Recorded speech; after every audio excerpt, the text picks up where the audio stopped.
Hello दोस्तों, कैसे हो दोस्तों आप सब। दोस्तों आज के ब्लॉग की शुरुआत हो रही है सौरभ भाई के घर से।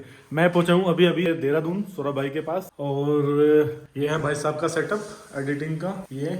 और भाई साहब अभी गए हैं नहाने, और मैं अभी खा पी के थोड़ा रेस्ट कर रहा था। सोच रहा हूँ जब तक सौरभ भाई आ जाते हैं तब तक थोड़ा सा मैं, वो कहते हैं ना, कमर सीधी कर लेते हैं, तो मैं कमर सीधी कर लेता हूँ। उसके बाद कमर सीधी करने के बाद करते हैं बाकी बात। मेरे पास जो बाइक है वो है रॉयल इनफील्ड की मेट्रोर 350 ब्लैक कलर। मैं सौरभ भाई से बोल रहा था कि आज हम चलते हैं हिमालयन जो 450 आई है उसका टेस्ट ड्राइव लेने। सौरभ भाई मना करने लगे कि अभी नहीं, अभी हमें उसकी हिमालयन की जरूरत नहीं है। मैं सोचा था एक बार ट्राई तो कर ही लेते हैं भाई, ट्राई करने में क्या जाता है, एक बार देख लेंगे कि जो हिमालयन 450 और हिमालयन जो वो शायद 410 सीसी में आती थी पहले जो आती थी, उन दोनों में कितना अंतर है। क्योंकि देखो अगर देखा जाए टूरिंग और ऑफ रोडिंग बाइक तो हिमालयन है ही मेट्रोर के मुकाबले। मेट्रोर में थोड़ी सी प्रॉब्लम ये आई है मेरे सामने कि वो ना इंजन बड़ा नीचे है उसका, वो अगर कहीं गड्ढे वड्ढे में होती है ना एकदम लग जाती है। ब्रेकर पे होता है कोई बड़ा ब्रेकर है, जैसे कि गांव वगैरह में हम जाते हैं वहां पर ब्रेकर बड़े होते हैं तो एकदम से वो नीचे टिक जाती है, तो बहुत धीरे से निकालना पड़ता है। बड़ी नीचे बना दी यार इन लोगों ने ना इसको। दोस्तों मैं एक लॉन्ग राइड प्लान कर रहा हूँ, तो थोड़ा सा मन में ख्याल आ रहा है कि भाई देखो अकेला राइड करूँगा तो मतलब बाइक पंचर ना हो जाए, बाइक में कोई प्रॉब्लम ना हो जाए, अकेले में कैसे करूँगा। तो पहली बार मेरी राइड है, सोलो राइड। तो अब तक जो भी मैंने राइड की है सौरभ भाई के साथ राइड की है या लॉन्ग राइड नहीं की है, अब मैं पहली बार लॉन्ग राइड कर रहा हूँ। तो मन में थोड़ा डर है भाई, कोई मेडिसिन क्या कैरी करें, कहीं जाते हैं कुछ प्रॉब्लम हो जाए, कुछ मतलब कोई पेन वगैरह हो जाए, फीवर हो जाए, वहाँ मेडिकल वगैरह ना हो, तो उसके लिए क्या मेडिसिन कैरी करूँ, माइंड में ये सब बातें चल रही हैं। वैसे करूँगा सभी मेडिसिन वगैरह तो मैं कैरी करूँगा। सबसे बड़ी प्रॉब्लम आती है बाइक की।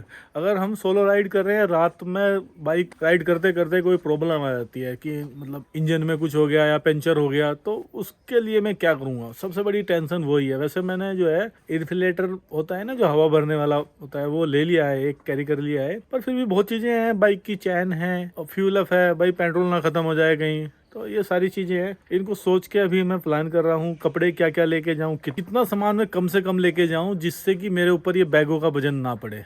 तो वो मेन चीज़ होती है अपना जो मोटो ब्लॉगिंग का सेटअप होता है, कैमरे वगैरह, लैपटॉप, हार्ड डिस्क वगैरह, मेन चीज़ वो कैरी करना होता है। तो बाकी मैं सोच रहा हूँ कि मैं बस फालतू की चीज़ें ना कैरी करके लेके जाऊँ, एक जोड़ी शूज लेके जाऊँ, बस एक जोड़ी स्लीपर जिनसे मेरा बस काम चल जाए। और राइड करनी है तो स्लीपर का बस नहाने धोने में यूज होना, जहाँ पे रेस्ट करेंगे वहीं पे ही वो यूज हो पाएंगी। तो प्रॉब्लम क्या है कि बाहर खाने की भी प्रॉब्लम है भाई। देखो मैं वेजिटेरियन हूँ, प्योर वेजिटेरियन। अक्सर क्या होता है, जैसे अभी सौरभ भाई साउथ में गए थे, साउथ या नॉर्थ ईस्ट में प्योर वेज मिलना ना बड़ा थोड़ा सा मुश्किल होता है। मिल तो जाता है पर वही वहीं नॉन वेज होता है, वहीं वेज होता है, तो हम लोग, मेरा ना मन नहीं मानता।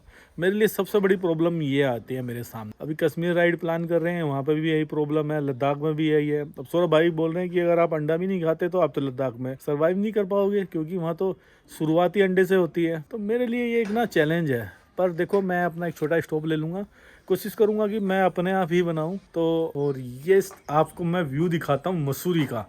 इस सौरभ भाई का जो घर है वो सीधा मसूरी के सामने है। वो देखो आपको अगर दिख रहा हो तो सामने बिल्डिंग दिख रही है पहाड़ों के ऊपर, सौरभ भाई के। बाकी सौरभ भाई आते हैं ना के, कुछ उनसे डिस्कस करेंगे और जानेंगे कि सोलो राइड में क्या क्या चीज़ कैरी करनी चाहिए, क्या रास्ते में क्या क्या प्रॉब्लम आती है। सोलो राइड अगर हम करते हैं तो सोलो राइड में सबसे मतलब एक डर जो रहता है राइडर के मन में, भाई पहली बार कोई लॉन्ग राइड सोलो कर रहा है तो उसमें उसे किन किन दिक्कतों का सामना करना पड़ता है, क्या सामान कैरी करना चाहिए। पहली बात तो अगर सबसे पहली राइड अपनी स्टार्ट की है तो लॉन्ग राइड नहीं कर, ठीक है। आपका जो शहर में जो एरिया है उसको एक्सप्लोर करो। शहर में मान लो कुछ 2-3 चीजें हैं देखने को, 15-20-25 किलोमीटर के आसपास, ठीक है। और शहर के थोड़ा सा बाहर है, वहां जाओ, उसको तुम जाओ एक्सप्लोर करके राइड करके वापस आओ, ठीक है। ये काम करते रहना है जब तक आप उसमें परफेक्ट ना हो जाए। आपको ऐसा ना लगे कि भाई ये मैं कर रहा हूँ तो मेरे मन में कोई डर है। जब ये छोटे डिस्टेंस का डर हटेगा उसके बाद दूसरे शहर में जाओ एक्सप्लोर करने, वो डर खत्म होगा, दूसरे शहर में जाओ, वहां पे रुको एक दिन, फिर अपना सब चीज मैनेज करो, फिर अगले दिन राइड स्टार्ट करो। उसमें तुम्हारा सब कुछ अपना मेंटेन करते रहो, बाइक का चेन लूप करना, हवा, फ्यूल जो भी है, ठीक है।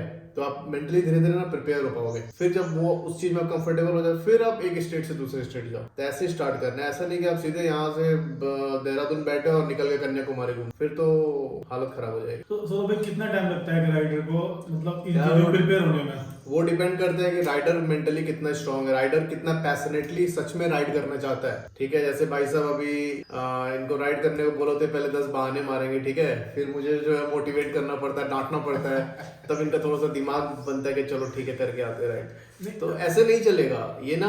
अगर सच में राइडिंग को प्रोफेशन बनाना, मोटर ब्लॉगिंग करना है, तो भाई तुम्हारे अंदर कमिटमेंट होना चाहिए, मोटरसाइकिल से प्यार होना चाहिए। जब मैं 19,000 किलोमीटर की राइड कर रहा था तो मेरे साथ ऐसा हो गया था कि मैं मोटरसाइकिल से उतरता था, उतर गया मोटरसाइकिल से, तो ऐसा हो गया था कि मोटरसाइकिल में बैठ के मैं ज्यादा कंफर्टेबल, ये होता है। मेन चीज क्या होती है कि राइडर जब राइड करता है तो बाइक पे बैठे बैठे ना वो पूरी तरह टूट जाता है, थक जाता है, हेलमेट का वजन भी उसको भारी लगने लगता है, उन चीजों से बाहर निकलना भी जरूरी होता है। तो सौरभ भाई एक चीज और आती है कि हम कितना सामान कम से कम कैरी करें जो जरूरत का होता है बाहर अगर हम राइड। देखो सबसे पहले तो जब राइड स्टार्ट कर रहे हो, ठीक है, जैसे इन्होंने बोला कि हेलमेट पहन के सर भारी लगता है, शरीर टूट जाता है, तो वही मैंने बोला कि आपको पहले एंड्योरेंस बिल्ड करना पड़ेगा कि आप पहले 25-30 किलोमीटर राइड कर रहे हो, ठीक है। आप ऐसा नहीं हो सकता कि आप सीधा निकलो घर से मैराथन मारने लगोगे, नहीं, आपको धीरे धीरे वो डिस्टेंस बढ़ाना पड़ेगा। एंड्योरेंस मतलब ज्यादा देर बाइक पे बैठने की कैपेसिटी बिल्ड करनी पड़ेगी, ठीक है। जब आप ये करने लगोगे धीरे धीरे आपका ड्यूरेशन बढ़ने लगेगा, तब आपको थकान नहीं होगी। और दूसरी बात ये है कि जब भी आपके पास कोई राइडिंग गियर है या हेलमेट है या जैकेट है, तो कभी भी किसी भी राइड पे निकलने से पहले अगर आप पहली बार राइडिंग गियर यूज कर रहे हो तो उन सबको पहन के राइड करना बहुत जरूरी है, ताकि उस चीज में, उस राइडिंग गियर में आप कंफर्टेबल हो जाओ। अगर आप राइडिंग गियर में कंफर्टेबल नहीं होगे तो भाई वो आपका पीछे दर्द बन जाएगा बहुत गंदा, उसको झेल नहीं पाओगे। जब भी राइडिंग गियर खरीदो उसको टाइम दो राइडिंग गियर के साथ अपने मोटरसाइकिल। दूसरी बात क्या क्या लेके जाना चाहिए, तो अभी जैसे शॉर्ट डिस्टेंस के लिए मैंने इनको बोला 40-50 किलोमीटर राइड करके आने के, तो इसमें ज्यादा कुछ नहीं चाहिए। अपना एक टायर इन्फ्लेटर ले लो, जिससे कि अगर हवा कहीं पंचर का हो तो क्या कहते हैं आप उसमें भर सको। पंचर किट रख लो।